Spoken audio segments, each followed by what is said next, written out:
Philip II of Macedon stepped carefully through the wreckage of Chaeronea.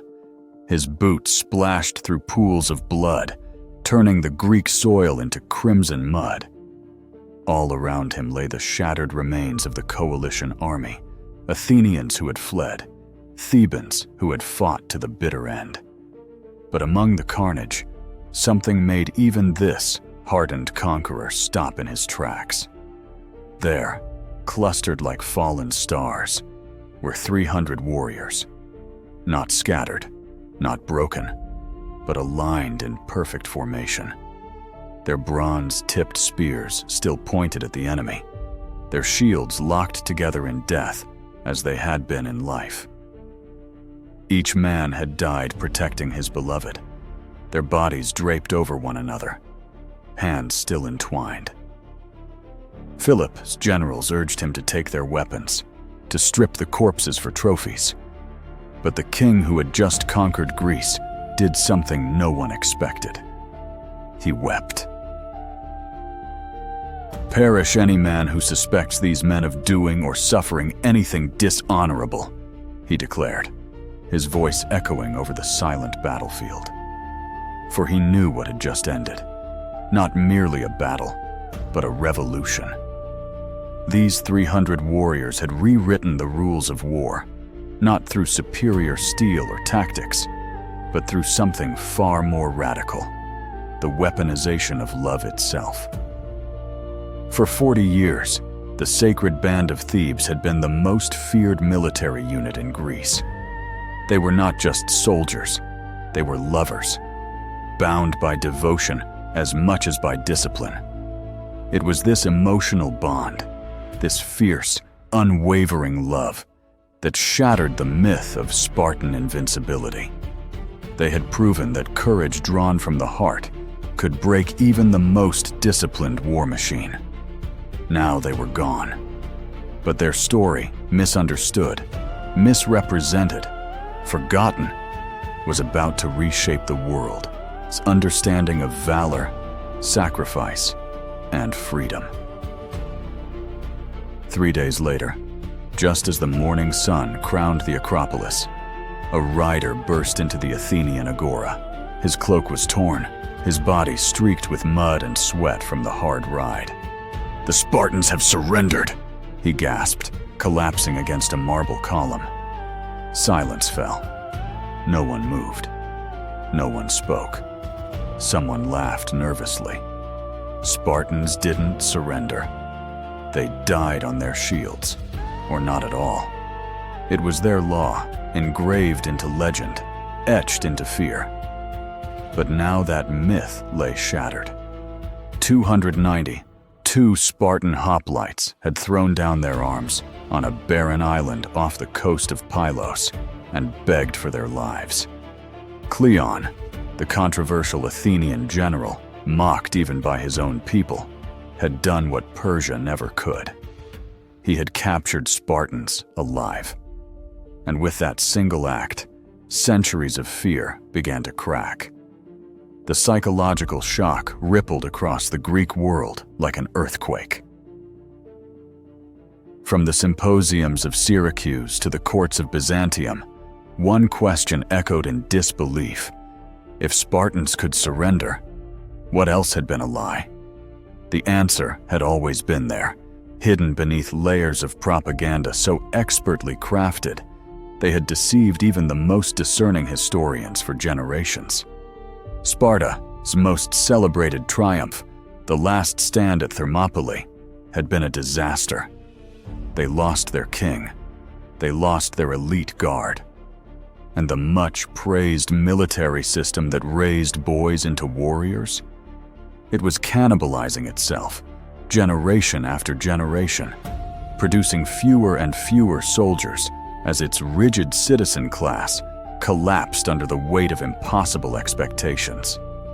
Meanwhile, the Helots, Sparta's enslaved population, outnumbering citizens 7-1, remained perpetually on the edge of rebellion.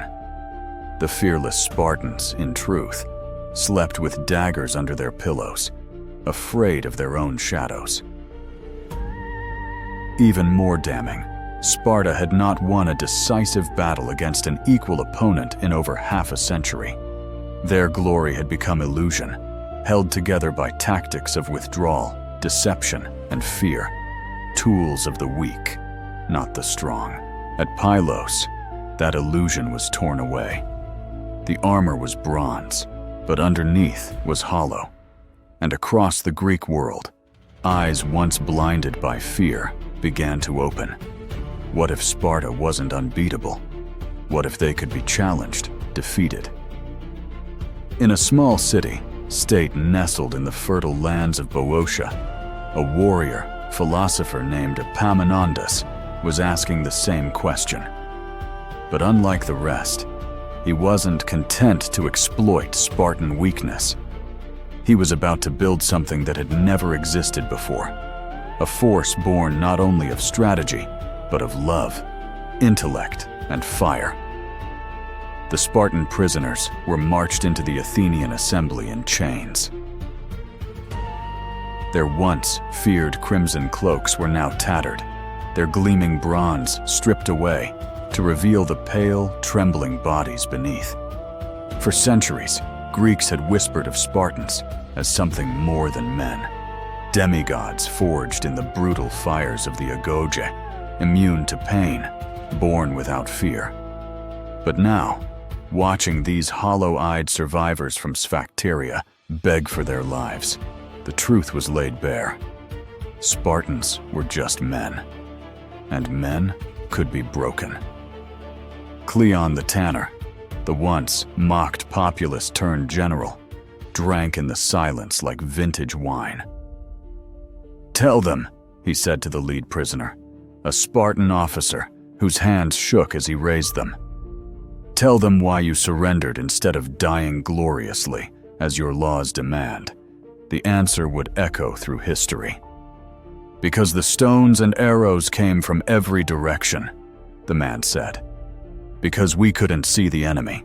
Because we couldn't reach them. Because dying uselessly is not the same as dying gloriously." In that moment, the Spartan mystique suffered its first real death. But Athens wasn't finished. The prisoners were paraded through every major city, state. People paid to look upon the warriors they had once feared in silence. Children hurled rotten fruit at men who flinched at loud noises. The message spread like wildfire. If these were Sparta's finest, what power did Sparta truly hold? In Syracuse, playwrights penned comedies mocking Spartan cowardice. In Corinth, merchants stopped paying tribute to Spartan allies. The empire of fear was crumbling. And as the cracks deepened, even Sparta's own allies began to question everything. The Thebans, once forced to fight alongside the red-cloaked warriors at Thermopylae, began to whisper. If Leonidas and his 300 had been so heroic, why had they left their Greek brothers behind to die alone? Why had Sparta's grand contribution to the Persian Wars been a single failed delaying action, while others bore the true cost of victory? Hero worship gave way to hard mathematics, and the numbers no longer added up. In the winding alleys of Thebes, a different kind of revolution was taking shape. Young aristocrats, raised on tales of Spartan dominance, began to dissect the truth. They studied the rigid phalanx, the wall of shields and spears that hadn't changed in 3 centuries. They analyzed the Spartan playbook, its reliance on fear and tradition, on blunted innovation and reputation alone. They saw a system in decline, a legend rotting from within. Among them stood Epaminondas, scholar, soldier, visionary. But he wasn't content with study. He was crafting a new theory, one as radical as it was dangerous. What if everything the Greeks believed about warfare was wrong? What if the strongest army in Greece was, in fact, the weakest? And what if no one had dared to test that idea until now? Then the earth itself trembled. At dawn in 464 BCE, Sparta shuddered beneath a force of nature it could neither command nor control. The olive oil rippled in its amphorae. Temple bells rang with ghostly resonance. And then the mountains roared. 10 minutes of chaos followed. 10 minutes that would change Sparta forever. The ground buckled like living flesh. Chasms yawned open and devoured homes. The barracks of the Agoge collapsed into rubble, crushing the future of the Spartan army beneath its own training grounds. The elite gymnasium, pride of the warrior caste, pancaked in seconds, burying an entire generation of potential kings, generals, and leaders under marble and bronze. In less than a quarter of an hour, Sparta lost more of its future than in 50 years of war. But that was only the beginning. In the Helot quarters beyond the city, where 200,000 enslaved souls had suffered for generations, the quake was not a tragedy. It was a sign. A message from the gods. Before the dust had even settled, they moved. Not in protest, not in riot, but in war. A war of liberation planned for generations. A war meant to end slavery or die trying. The Spartan garrison, already crippled by the quake, suddenly found itself facing an invisible, all-knowing enemy. The Helots didn't fight like desperate slaves. They fought like insurgents who knew every weakness, every routine, every blind spot of their former masters. What followed was not chaos, it was strategy. The revolt became a masterclass in guerrilla warfare. Using the craggy slopes of Mount Ithome as a fortress, the Helots formed a shadow state. They built their own government, a chain of command, an intelligence network. They adapted Spartan discipline into rebellion and turned the system that oppressed them into a weapon of resistance. They struck swiftly and vanished into the hills. They sabotaged supply lines, assassinated key officers, and broadcast their message across the Greek world. The Spartans couldn't even control their own slaves. Every day the revolt endured, Sparta's myth withered. Athens, ever the opportunist, began slipping weapons and intelligence into Helot hands. Other Greek cities, long strangled by Spartan dominance, watched and wondered if the Helots could rise. Could they? Sparta was trapped. If they crushed the rebellion, they exposed their vulnerability. If they ignored it, they appeared powerless. And so, for 17 long years, the rebels held their mountain stronghold, a living symbol of Spartan weakness, a daily humiliation broadcast to all of Greece. When the revolt finally ended, it was not with victory, but with negotiation. The Helots were allowed to leave and build their own city. No war, no conquest, just quiet defeat. A wound that propaganda couldn't bandage. The earthquake had exposed the fatal flaw in Sparta's design. Their military machine stood atop shifting sand. The elite class, fewer than 8,000 strong, was stretched thin, defending a homeland surrounded by enemies 100 times their number. Every campaign risked another uprising. Every loss drained irreplaceable blood. And now, the illusion of invincibility was shattered. In the war rooms and royal courts of the Mediterranean, a new idea took root. An idea more dangerous to Sparta than any enemy spear. What if fear no longer worked? And far from Sparta, in a modest courtyard shaded by olive trees, a quiet man drew geometric patterns in the dust. Epaminondas was ready. It was the summer of 329 BCE. While Sparta and Athens squabbled over the scraps of their fading empires, a 40-year-old Theban aristocrat sat alone, tracing lines in the sand. To neighbors, Epaminondas seemed like an eccentric, a man wasting his prime on mathematics and music, debating philosophy when he could be commanding armies. But behind his dark, thoughtful eyes, a storm was gathering. Every geometric proof, every note of Pythagorean harmony, every line of Plato he devoured was ammunition. Epaminondas wasn't wasting time. He was sharpening weapons the world didn't yet understand. The spark came during a drunken symposium, where Theban veterans complained bitterly about another defeat at Spartan hands. "We always put our best men on the right wing," one grumbled, "but the Spartans do the same. Their elite Epaminondas always fights ours, and they always win." Epaminondas set down his wine, leaned over the table, and dragged a line through the spilled liquid. "What if," he said softly, "we stop playing their game?" The room fell silent. What if we put our best wherever we choose? What if we stop fighting where they expect and make their strength irrelevant?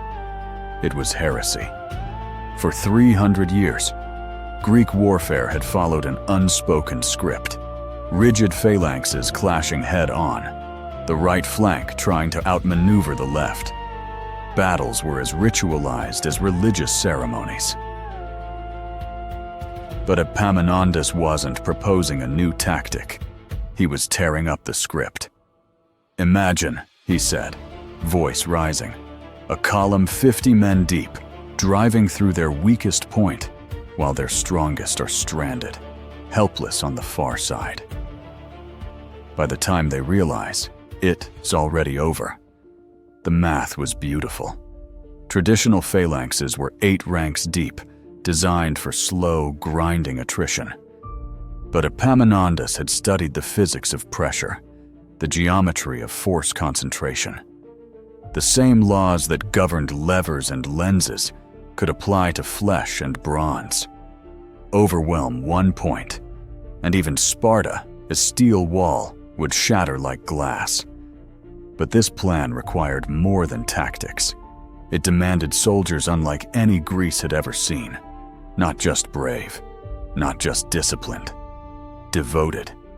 And for that, Epaminondas turned to something no general before him had dared to consider: love itself. In Plato's dialogues, Epaminondas had found a radical idea. Eros, not the fleeting lust of the flesh, but the deep, consuming love between equals, was a force. A bond that transcended fear, a loyalty stronger than law. What if, he wondered, love could be forged into something harder than iron? What if it could become a weapon? And so, the most audacious experiment in military history was born. Epaminondas would assemble a unit of 300 men, not merely elite warriors, but 150 pairs of lovers.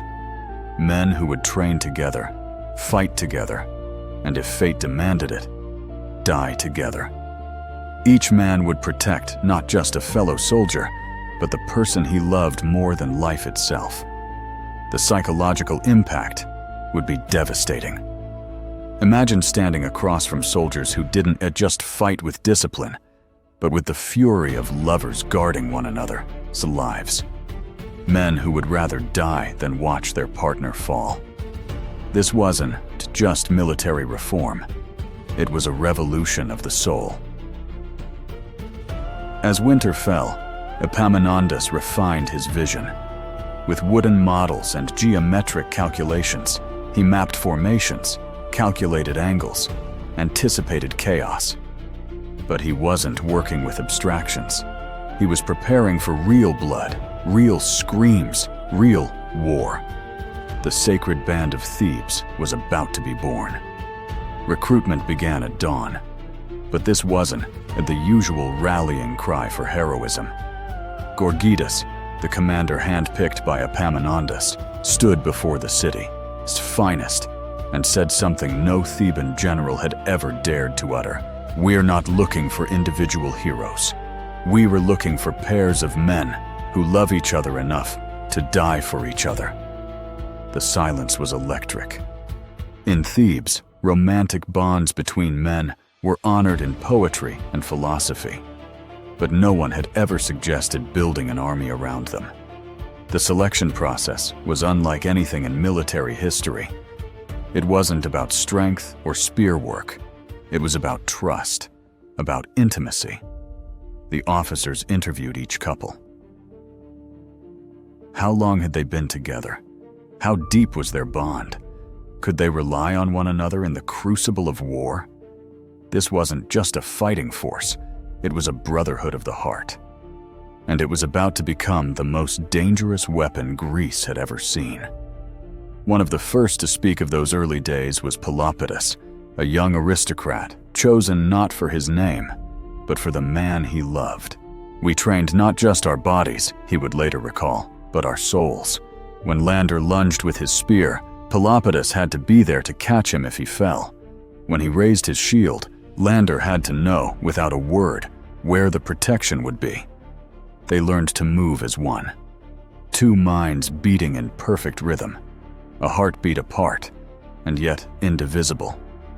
The training was brutal. 18 hours a day of synchronized drills, shared meals, shared sleeping quarters, shared pain, until the difference between individual and pair began to dissolve. They didn't just fight beside each other, they became each other. Armor, breath, anchor. But the true genius of the Sacred Band wasn't just emotional. It was tactical. Each couple stood side by side in the phalanx. The Erastes, the older partner, stood to the right, his shield protecting the Eromenos, the younger. Traditional hoplites fought as individuals within a wall of men. But the Sacred Band fought as organic, interlocked pairs. When one attacked, the other defended. When one faltered, the other advanced. It was poetry written in bronze and blood. And when the first test came, it came like a storm. Barely 6 months after the Sacred Band had formed, Sparta launched a surprise assault on Thebes. The main Theban army was scattered in the countryside. Only the Sacred Band and a handful of raw militia stood at the gates. Across the plain, the red cloaks of Spartan hoplites advanced in perfect step, their bronze gleaming in the morning light. And in front of them stood 300 unproven men, warriors who had never faced real battle, standing between legend and annihilation. No one expected them to hold. What happened next would change the course of Greek history. The Sacred Band didn't hesitate. They didn't pray, or plead, or wait for orders. They exploded into action with a fury that shocked even their own commanders. They didn't just fight. They unleashed something primal, something terrifying. The battlefield became a slaughterhouse. Spartan veterans, men who had once faced down Persian immortals without blinking, recoiled before these lovers. Turned. Legends. Men who felt no fear, who ignored pain, who fought with the strength of myth and the precision of dancers. The Spartans fell back. The Sacred Band had won. But it wasn't just a victory of swords. It was the death of an idea that Sparta could not be defeated. That day, 300 lovers rewrote the future, and they were just getting started. The road to Tegea was supposed to be routine. 300 warriors of the Sacred Band were assigned to escort a supply convoy through a narrow mountain pass in central Greece. Pelopidas, now commander, after proving himself in skirmish after skirmish, had chosen the route carefully, avoiding known Spartan patrols. But in the summer heat of 375 BCE, scouts came racing back with chilling news. 2 full Spartan Morai, over 1,200 elite troops, had taken position at both ends of the pass. The Sacred Band was trapped. Tradition dictated surrender. Every manual, every precedent said the same. When outnumbered 4-1 with no route of escape, a wise commander negotiated. But Pelopidas looked down the defile at the bronze-clad wall waiting for them and gave a different order. "We don't die like animals," he said. "We die like lovers."